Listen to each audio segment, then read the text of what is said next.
350 tahun lamanya, Belanda menjajah Indonesia. Selama 3,5 abad itu pula, bangsa Indonesia tidak lagi mengenali negerinya sendiri dan tidak lagi memikirkan kepentingan bersama. Belanda telah berhasil memecah belah persatuan, mencerai-berai bangsa Indonesia ke dalam kelompok-kelompok kecil yang lemah. Tidak diperbolehkan kita berkumpul dan bersatu. Tak ada kesempatan untuk berunding memahami keadaan bangsa.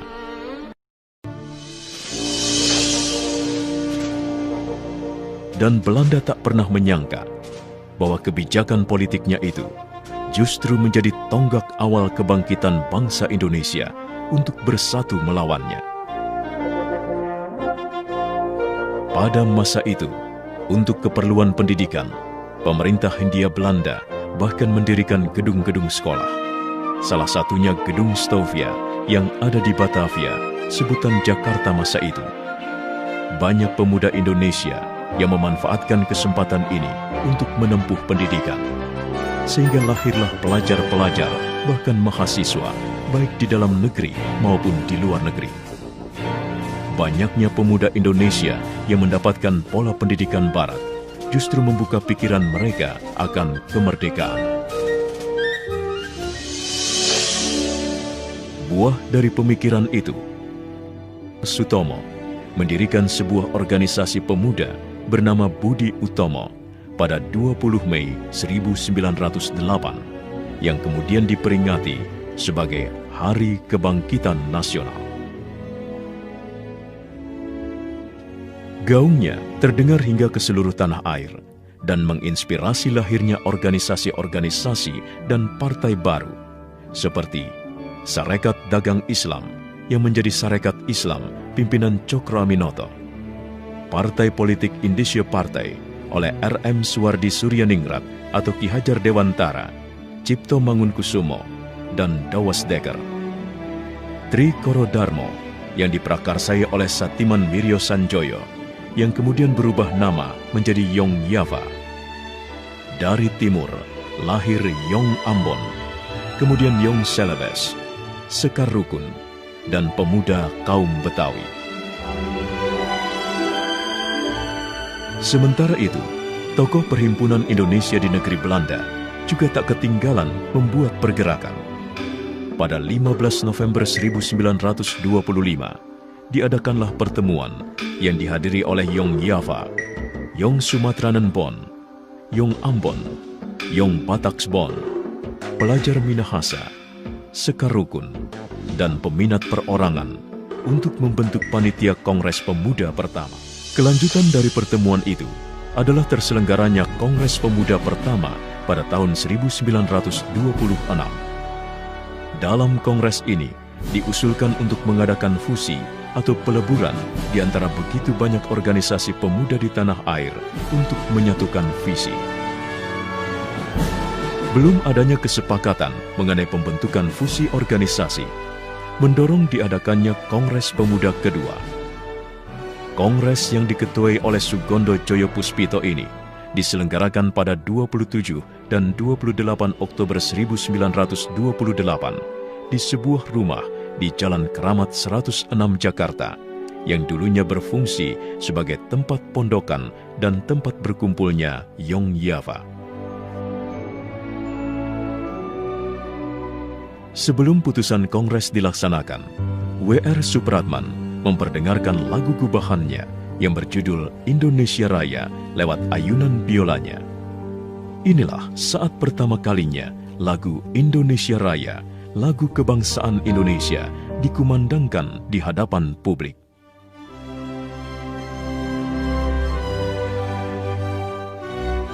Seluruh peserta kongres yang hadir tampak terpukau dan tersihir dengan alunan biola W.R. Supratman serta lagu Indonesia Raya yang begitu agung. Tibalah akhirnya pada pembacaan hasil putusan Kongres Pemuda kedua. Hari itu, 28 Oktober 1928, seluruh organisasi pemuda melebur dalam satu wadah bernama Indonesia Muda. hari itu, 28 Oktober 1928, Perhimpunan Pelajar-Pelajar Indonesia, Yong Java, Yong Sumatranen Bon, Yong Bataks Bon, Yong Islameten Bon, Yong Celebes, Yong Ambon, Sekar Rukun, dan pemuda kaum Betawi melebur menjadi satu, Indonesia Muda, dan tersatukan oleh satu ikrar bersama, Sumpah Pemuda. Pertama, kami, putra dan putri Indonesia, mengaku bertumpah darah yang satu, tanah Indonesia. Kedua, kami, putra dan putri Indonesia, mengaku berbangsa yang satu, bangsa Indonesia. Ketiga, kami, putra dan putri Indonesia, menjunjung bahasa persatuan, bahasa Indonesia.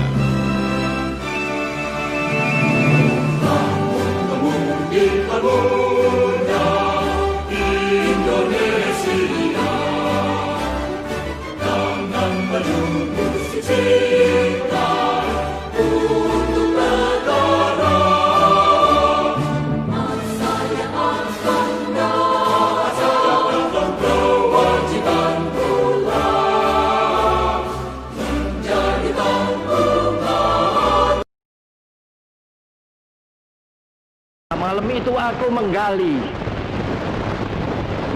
di dalam ingatanku, menggali di dalam ciptaku, menggali di dalam khayalku, apa yang terpendam di dalam bumi Indonesia ini, agar supaya sebagai hasil dari penggalian itu dapat dipakainya sebagai dasar daripada negara Indonesia merdeka yang akan datang. Sudah terbukti bahwa Pancasila yang saya gali dan saya persembahkan kepada rakyat Indonesia, bahwa Pancasila itu adalah benar-benar satu dasar yang dinamis, satu dasar yang benar-benar dapat menghimpun segenap tenaga rakyat Indonesia, satu dasar yang benar-benar bisa mempersatukan rakyat Indonesia itu untuk bukan saja mencetuskan revolusi, tetapi juga mengakhiri revolusi ini dengan hasil yang baik. Maka aku adalah sebenarnya utusan, wakil daripada revolusi Indonesia. Revolusi Indonesia ini bukan revolusi Soekarno, tetapi revolusi daripada seluruh rakyat Indonesia, dari Sabang sampai Merauke.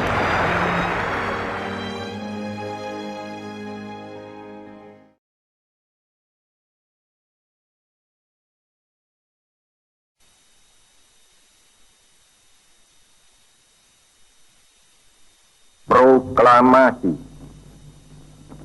Kami, bangsa Indonesia, dengan ini menyatakan kemerdekaan Indonesia.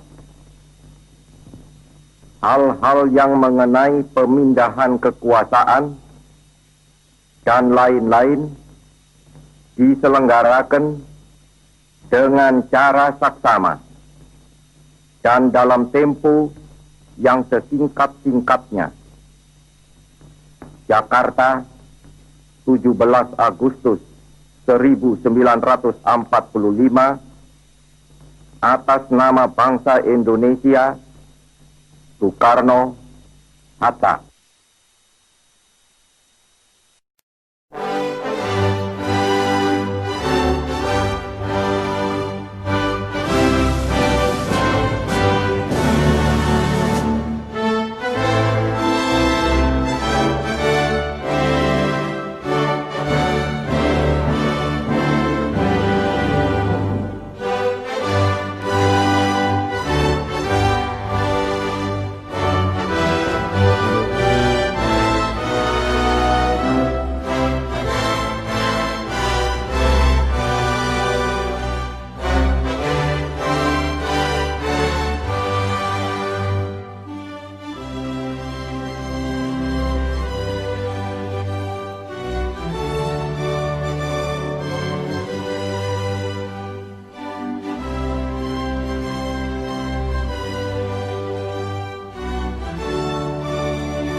Undang-Undang Dasar Negara Republik Indonesia tahun 1945. Pembukaan. Bahwa sesungguhnya kemerdekaan itu ialah hak segala bangsa. Dan oleh sebab itu, maka penjajahan di atas dunia harus dihapuskan karena tidak sesuai dengan pri kemanusiaan dan pri keadilan. Dan perjuangan pergerakan kemerdekaan Indonesia telah sampailah kepada saat yang berbahagia dengan selamat sentausa mengantarkan rakyat Indonesia ke depan pintu gerbang kemerdekaan negara Indonesia yang merdeka, bersatu, berdaulat, adil dan makmur. Atas berkat rahmat Allah yang Maha Kuasa dan dengan didorongkan oleh keinginan luhur supaya berkehidupan kebangsaan yang bebas, maka rakyat Indonesia menyatakan dengan ini kemerdekaannya. Kemudian daripada itu, untuk membentuk suatu pemerintahan negara Indonesia yang melindungi segenap bangsa Indonesia dan seluruh tumpah darah Indonesia, dan untuk memajukan kesejahteraan umum, mencerdaskan kehidupan bangsa, dan ikut melaksanakan ketertiban dunia yang berdasarkan kemerdekaan, perdamaian abadi dan keadilan sosial, maka disusunlah kemerdekaan kebangsaan Indonesia itu dalam suatu Undang-Undang Dasar Negara Republik Indonesia yang terbentuk dalam suatu susunan negara Republik Indonesia yang berkedaulatan rakyat dengan berdasarkan kepada ketuhanan yang Maha Esa, kemanusiaan yang adil dan beradab, persatuan Indonesia, dan kerakyatan yang dipimpin oleh hikmat kebijaksanaan dalam permusyawaratan perwakilan, serta dengan mewujudkan suatu keadilan sosial bagi seluruh rakyat Indonesia.